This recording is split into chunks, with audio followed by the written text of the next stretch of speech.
Hello नमस्कार, मी ऋतुजा स्वागत करते तुमचं माझ्या आणखीन एका नवीन ब्लॉगमध्ये. येस, तर मी आज ट्रायपॉडला लावलाय फोन, कारण माझ्या जेव्हा असा हातात असतो फोन तेव्हा मला असं वाटतं की माझं तोंडच खूप मोठं दिसतंय. म्हणून मी आज ट्रायपॉडला फोन लावून शूट करते. आणि दुसरं रिझन म्हणजे की मला माझे ड्रेस पण दाखवायचे होते, जे की मी रेग्युलर यूजसाठी घेतलेले आहेत 2, आणि एक खूप छान आहे जो की मी मिंत्रावरून घेतलाय. मी पहिल्यांदा ड्रेस म्हणजे ह्याच्या आधी मी फक्त नाईट ड्रेस घेतला ऑनलाईन, कारण मला असं वाटतं की ऑनलाईनची फिटिंग तेवढी काही व्यवस्थित येत नाही. जेव्हा तुम्ही हाय प्राइस घेता, ब्रँडेड घेता, तेव्हा चांगलं येतं. पण असे लो प्राइस रेग्युलर वापरायचे मग 1000च्या मध्ये जेव्हा तुम्ही घेता ना, उठली 1000च्या मध्ये घेता तेव्हा थोडंसं हे होतं. आणि ह्याचं पण तसंच झालं. आता कलर खूप छान आहे, खूप आवडला मला. म्हणजे ह्याचं फॅब्रिक पण खूप छान आहे आणि एवढीच डिझाईन आहे, बाकी सेम कलरची पॅन्ट पण आहे. आणि मी हा एक्सेल मागवला होता, कारण माझा पेअर बॉडी शेप आहे आणि माझा कमरेपासून खाली भाग असा असा आहे मोठा. सो त्याच्यामुळे मला पॅन्ट जेवढ्या साईजचं जर मला एल लागत असेल ना टॉप, तर मला एक्सेल पॅन्ट लागते. त्याच्यामुळे मला एक्सेल ड्रेसेस घ्यावे लागतात, कारण मला एल टॉप बसतो आणि एक्सेल पॅन्ट बसते आणि ते फिटिंग करून घ्यावं लागतं. सो आता ह्याचा प्रॉब्लेम असा आहे की हा फक्त 650 रुपयाचा आहे रेग्युलर यूजसाठी आणि छान आहे. पण ही जे आहे ना, हे बघा आता तुम्ही, हे कशी दिसते हे फिटिंग, आणि हे जर फुल फिटिंग केलं तर फारच तटतंय. आता लूज दिसतंय हे, पण जेव्हा हे तुम्ही फुल फिटिंग करता तर वेगळंच असं इथली ह्याची प्रॉपर नाहीये फिटिंग. त्याच्यामुळे मला थोडासा डिस्कम्फर्ट होतोय, पण मी लूज ठेवलाय त्याच्यामुळं जे काही असेल ते मग हे असं करावं लागतं. नाही तर इथं माझे हात इथं मोठे, सो मला थोडंसं इथं डिस्कम्फर्ट होतोय ह्याच्यामुळं. बाकी जर तुम्ही पुढचा घेत असाल, जर आता हा एक आहे, हा मी मिंत्रावरून घेतला होता आणि हा पण मी मिंत्रावरूनच घेतलाय. सो हा, आणि हा इतका छान बसतो. हा 1500चा आहे. त्याच्यामुळे मी म्हणलं की ब्रँडेड कड जेव्हा तुम्ही जाता तेव्हा चांगलं येतं, पण लो प्राइस मध्ये थोडंसं मग घोळ होतो ऑनलाईन. कारण आपल्याला ते फोटोज बघून आपण मागवतो, आणि रेटिंग्स तुम्हाला माहिती का, रेटिंग्स वाढवता येतात ऑनलाईन. आपल्याला असं वाटतं की 4.5च्या पुढं किंवा 4च्या पुढं रेटिंग असेल तर तो चांगला असतो, पण नाही. रेटिंग पण वाढवता येतात ऑनलाईन फ्रॉड करून. सो हा असा आहे. आणि मला ही डिझाईन एक आहे नेकची, जेव्हा कधी मी घालेन तेव्हा ब्लॉग मध्ये दिसेल तुम्हाला. आता नाही करत कारण कात्रीमध्ये आहे आणि हे काही निघत न गेले मला, कारण फॉरच पॅक करत. सो मी नाही घालून दाखवत आहे. आणि ह्याच्या बाह्या पण बघा किती सुंदर आहेत. हे बघा, मला ऍक्च्युली ह्याची वरची डिझाईन आणि ही बाह्याची डिझाईन हेच आवडलं होतं, त्याच्यामुळे मी हा ड्रेस घेतला होता. आणि माझ्याकडे असा कलर पण नव्हता, सो छान दिसतोय हा कलर पण. आणि हा पण कलर छान आहे, पण मला फिटिंग मध्ये थोडंसं हे वाटलं. आणि हा एक जो की मी ट्रेंड मधून घेतला होता, ट्राय करून बघितला म्हणून उलटा आहे हा. सो काय झालं ना, आम्ही मध्ये बाहेर गेलो होतो ट्रेन मध्ये. सो तिथून हा घेतलाय. प्युअर कॉटन आहे, खूप छान आहे, खूप छान. माझा ट्रेनचा आतापर्यंतचा एक्सपिरियन्स इतका चांगला आहे ना, की तुम्ही तिथं टॉप अगदी डोळे बंद करून घ्या. आणि मी काय केलं शहाणपणा, की मी हा एक्सेल उचलला, त्याच्यामुळं घातलं ना तर हे थोडंसं आता फिटिंग केलंय, त्याच्यामुळे हे असं उलट पडल्यासारखं होतं. इथून जे कट असतो आपला तो असा फोल्ड झालाय, त्याच्यामुळे थोडंसं ते व्यवस्थित दिसणं झालंय. पण फॅब्रिक इतकं मस्त आहे ह्याचं, आणि हे इतके दिवस जातात ना कपडे, म्हणजे तुम्हाला घालून घालून कंटाळा येईल तरी पण हे खराब होत नाहीत. ट्रेंड मधले पॅन्टलूनचा मला तेवढा काही चांगला एक्सपिरियन्स नाही, कारण पॅन्टलूनचे 1-2 टॉप मी आणले होते, ते खराब झाले होते लवकर. आणि नथिंग ही असं फक्त बाह्यांना आहे आणि इथं एक आहे. बाकी घातल्यावर हा पण कलर खूप छान दिसतोय मला. आणि प्राइस खूप रिझनेबल आहे, फक्त 700 रुपयात काहीतरी हा 700 रुपयामध्ये हा टॉप पडला होता मला. आणि फिटिंग खूप छान येते, असं काही पण असं वाकडं तिकडं येडं वाकडं होत नाही ह्याला. व्यवस्थित फिटिंग येते. आणि तुम्ही जर तुमचा बरोबर साईजचा घेतला ना टॉप, तर तुम्हाला व्यवस्थित बसून जातो. त्याला फिटिंग करायची पण काही गरज नाही. पण मी एक्सेल आणला होता चुकून, कारण मला वाटत होतं की माझी साईज तेवढी मोठी आहे. हे 2 ड्रेस घेतल्यास कळाल की काय घोळ आहे माझ्या साईजचा. आणि जेव्हा तुम्ही लो प्राइस पण घेता ना, म्हणजे ऑनलाईन पण, तेव्हा पण तुम्हाला साईज जास्त घ्यावी लागते. जेव्हा तुम्ही थोडंसं ब्रँडेड घेता, थोडेसे पैसे इन्व्हेस्ट करता त्या गोष्टीमध्ये, तेव्हा मग तुम्हाला प्रॉपर तुमची साईज तीच बसते. तुम्हाला एक्स्ट्रा एक साईज वर घ्यायची गरज पडत नाही. आणि त्याच्यानंतर काय झालं तिथं, मी आधी अशा कलरचा घेतला होता, म्हणजे एकदम फेंट कलर होता. आणि तो मी घेतला, आणि तो म्हणजे मला छान पण दिसला असता तो, सो पण परत माझ्या लक्षात आलं की हा घरी आहे माझ्याकडे हा सेम कलर, पण ह्याच्यापेक्षा फेंट होता, सो म्हणलं ते नको आणि मी गडबडीत हा उचलला. तसा हा खूप छान आहे, पण ह्याचा कपडा आहे ना जो म्हणजे ह्याच्यावरची डिझाईन ती बेडशीट सारखी दिसतीये. त्याच्यामुळे हे घरी आले मी ट्रायल करून दाखवून म्हणते तू ह्या बेडशीट सारखा टॉप कशामुळे आणलायस तू? मी तर दुसरा चूज केला होता आधी, तू ही का घेतलास? पण आता त्यांना माहित नव्हतं तोपर्यंत की मी ही ऑनलाईन मागवलेलं आहे, कारण मी सांगायचे विसरले होते. आदल्या दिवशीच काहीतरी ते डिलिव्हरी आली होती आणि मी त्यांना सांगितलंच नव्हतं. त्याच्यामुळं आज त्यांना मी घातलाय आणि आजच दिसणार आहे त्यांना की हा ड्रेस आहे माझ्याकडे. हे दोन्ही ड्रेस सांगितलेले नाहीत, म्हणजे मुद्दामून सांगितले नाहीत असं नाहीये, पण माझ्या लक्षातच राहिलं नाही की एक गेल्या महिन्यातच हे झालं. ते मी ठेवून दिले, त्याला फिटिंग पण मी ह्या 2 दिवसात करून आणले. मी ठेवून दिले आणि विसरले, कारण माझे पहिले 2-3 ड्रेस वापरण्यात होते माझ्या. म्हणलं आता हे झाल्यासच ते काढायच्यात, म्हणून मी ते सांगायचं पण विसरले आणि फिटिंग करायचं पण विसरले. आज आणलेत सकाळी फिटिंग करून आणि आता मला ड्रेसच नव्हते. त्या दिवशी तेल सांडलं एका ड्रेसवर, तो खराब झाला. एक आकाशी कलरचा आहे, पण तो इतका डिस्कम्फर्ट आहे ना. त्याचा कपडा असा थोडासा कडक आहे, जो ह्याच्या आधीच्या ब्लॉग मध्ये आहे तो. त्याचा कपडा एकदम कडक आहे आणि तो कम्फर्टेबलच नाहीये, इथं फारच तटते माझ्या. त्याच्यामुळं बाकी 650 रुपयात छान आहे, पण आता थोडीशी फिटिंग हे काय कसं दिसतंय ना, व्यवस्थित दिसत नाही. जेव्हा तुमचे ड्रेस पण असे व्यवस्थित नसतात ना, कट मध्ये शिवण्यात पण आलेले नसतात व्यवस्थित, तेव्हा पण तुमच्या बॉडीचा आकार वेगळाच काहीतरी दिसतो. पण आता 650 आणि ह्याला आलेलं पण महिना झाले, सो मी काही याला वापस करू शकत नाही. त्याच्यामुळे वापरण्याशिवाय आता काहीच. आता उद्या आषाढी एकादशी आहे आणि मला शूट करायचं होतं साऊचं, फोटोज वगैरे काढायचे होते. तिला आहे एक पैठणीचा ड्रेस, म्हणलं तोच घालून थोडासा सटिळा वगैरे लावून करता येईल. पण तिनं आज बिना आंघोळीची झोपी गेली, बाहेर गेली आणि एक तासभर बाहेरच होती आणि आलं की म्हणून मला झोप लागली. म्हणलं आंघोळ करायची नाही करायची मला आज आंघोळ म्हणे.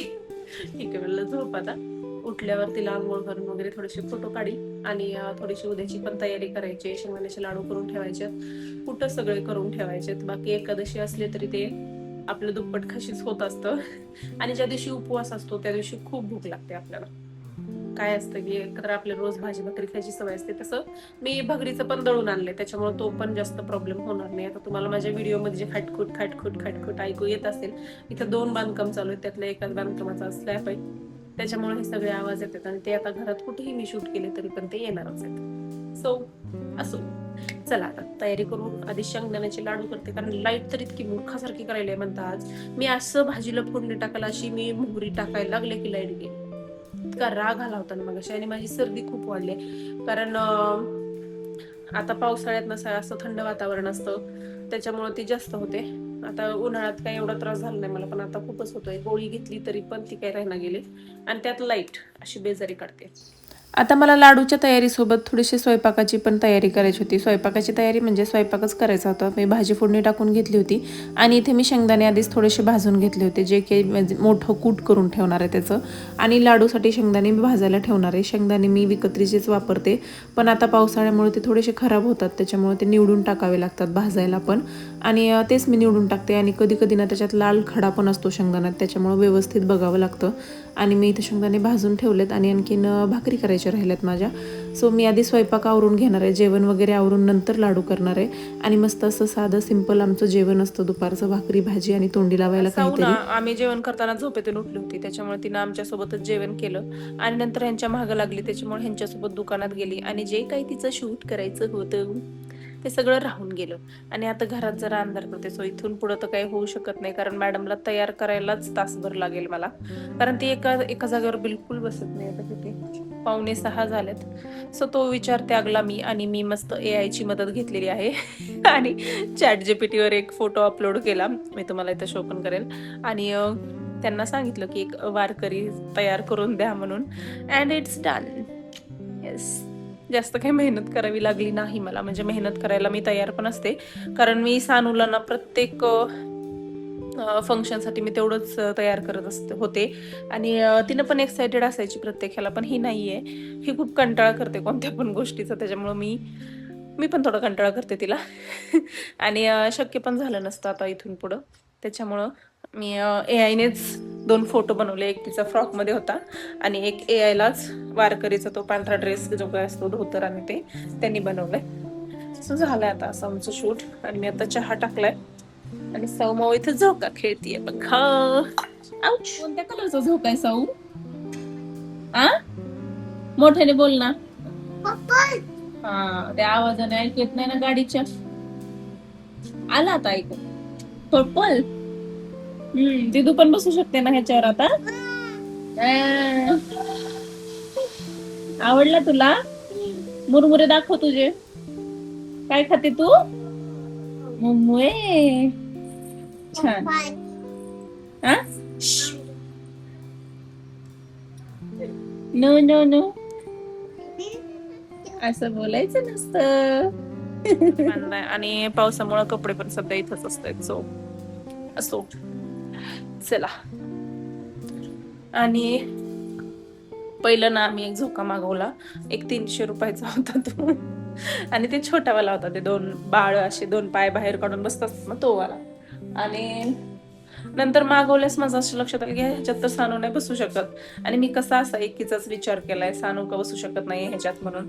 कारण ह्या दोघी असं करतात ना काहीतरी मागवतात आणि त्याला थोड्या दिवसच खेळतात आणि त्याच्याकडे बघत पण नाहीत नंतर. त्याच्यामुळे मग मी छोटा मागवला होता. कारण सानू तर शाळेत जाणार ती काही खेळू शकणार नाही. आल्या आल्या मॅडम.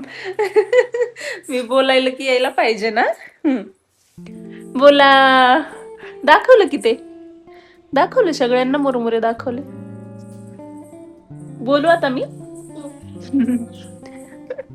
त्याच्यामुळं नंतर तो आम्ही रिटर्न केला आणि हा मागवला. हा 1000 रुपयाला पडला.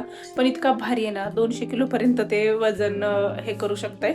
आणि आता ते दोघेही काय आम्ही चौघही त्याच्यावर बसू शकतो. पण तो साऊमुळे थोडासा खाली बांधला गेलाय. आणि कारण तिला ती बसता यावं वगैरे. त्याच्यामुळे आम्हाला एवढं बसता येत नाही कारण आम्ही बसलो की तो खाली टेकतो. त्याच्यामुळे आम्ही बसतच नाही. हीच खेळते त्याच्यामध्ये.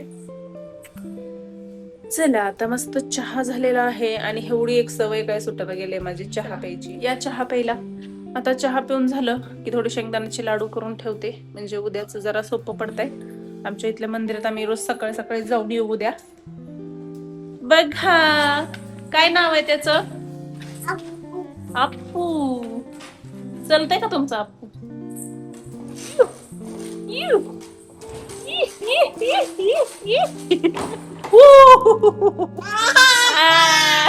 अप्पूचं टायर पंक्चर झालं.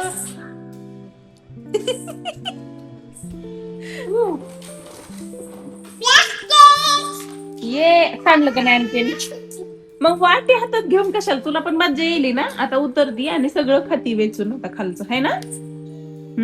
घाणेरडी.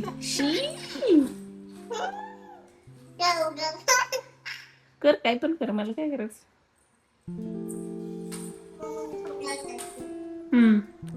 खावा आता. मी चहा पिते.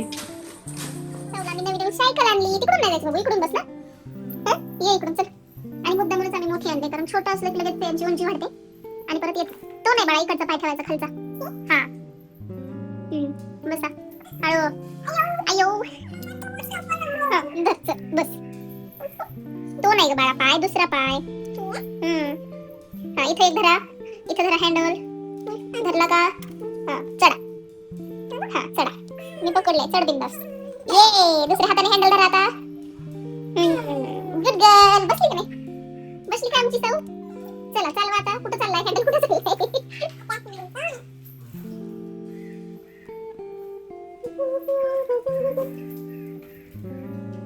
हात पांडेल मारता येतोय फक्त सौला आता शिक.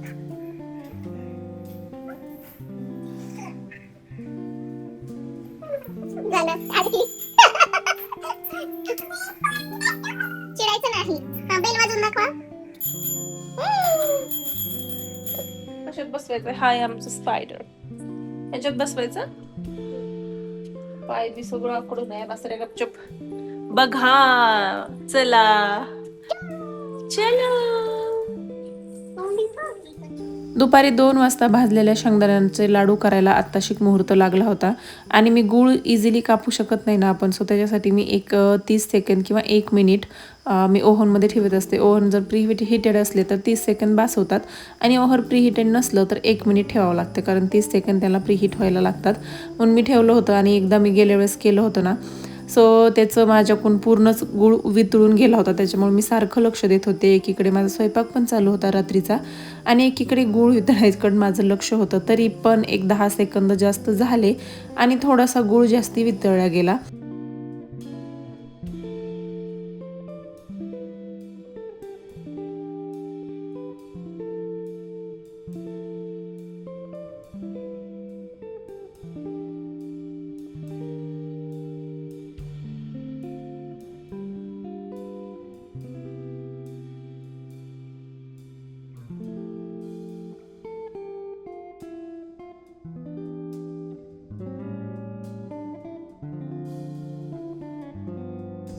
पण असो त्याने काही वेगळे काही नुकसान होत नाही. फक्त हा जो ट्रे आहे ना तो थोडासा धुवून घ्यावा लागतो. आणि बघा गूळ किती इझिली कट होतोय. सो एक छोटीशी ट्रिक आणि तुम्ही हे कट करू शकताय जर तुमच्याकडे ओव्हन किंवा एअर फ्रायर असेल तर. नसेल तर तुम्हाला आहे असंच वापरावं लागेल. आणि इथं मी कूट तयार करून ठेवलं जे की मी शाबूला वापरणार आहे उद्या आणि जे थोडंसं मोठं असेल. आणि त्याच्यानंतर मी इथं लाडू करायला घेते. आता प्रत्येक लाडूमध्ये थोडंसं प्रमाण काही मी तसं घेत नाही, पण गूळ टाकायचा आणि शेंगदाणे टाकायचे आणि ते थोडं थोडं फिरवून घ्यायचं म्हणजे ते असं चिकट होतं आणि त्याचे इझिली लाडू बांधले जातात.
आणि नंतर सावीला खाऊ घालत घालत मी लाडू बांधायला घेतले होते, कारण खूप उशीर झाला होता. तिला पण भूक लागली होती आणि लाडू पण जरा गरमच बांधायचे होते मला. त्याच्यामुळं म्हणलं आता खाऊ घालत बांधू. तिला मी कार्टून लावून दिलं होतं आणि ते कार्टून मी पण कधी बघायला लागते मला कळत नाही. आणि लाडू काही माझ्याकडून बांधताच म्हणजे त्याला बाइंडच आला नव्हता, कारण मी त्याला थोडंसं मोठं ठेवलं होतं की गूळ कमी झाला होता. मला काही कळणं गेलं होतं. त्याच्यामुळे मी 4-5 लाडू खूप कष्ट करून वळले, पण ते काही झालं नाही. त्याच्यामुळे मी नंतर उठले. नंतर आणखीन एकदा मिक्सरमध्ये सगळं फिरवलं आणि एकदम बारीक करून आणलं. त्याच्यामुळे ते लाडू पटकन नंतर बांधले गेले.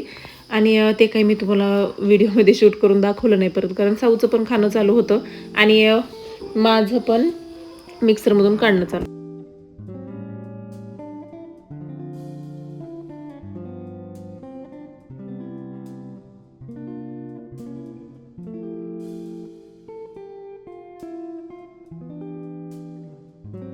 अशा प्रकारे सकाळपासून वाट बघून बघून आत्ता लाडू तयार झालेत. ते पण मी गूळ कमी टाकला त्याच्यामुळं थोडासा राडा झाला, पण फारच तोंड धरते गूळ जास्त असल्यास, त्याच्यामुळे मी कमी टाकलाय. आणि ते आता कुठाचे लाडू झालेत शेंगदाण्याचे नाही. आणि हे बोलणार आहेत मला, हे काय केलंयस तू असं आता. आणि गूळ टाकलं ना की परत ते दातात पण अडकलं ना की असं दात पण दुखायला लागतात. त्याच्यामुळे मी गूळ कमी टाकलाय. तरी मी गरम गरमच वळायला घेतले होते, तरी पण ते काही झालं नाही. असं चलो सवडू जेवण झालं नाही. ती मुद्दामून नाही म्हणते, कारण ती जेवण झालं म्हणलं की मी टीव्ही बंद करेल त्याच्यामुळं. पण मी नाही बाबू टीव्ही बंद करणार आणखीन 10 मिनिट. आत्ता पाऊस सुरू झालाय. दिवसभर पाऊस नव्हता आज, पण आत्ता पाऊस सुरू झालाय. सो चला, असा होता आजचा दिवस. आजच्यासाठी एवढंच. आपण भेटू अशाच पुढच्या व्लॉगमध्ये. तोपर्यंत मला लाईक शेअर सबस्क्राईब करा. बाय.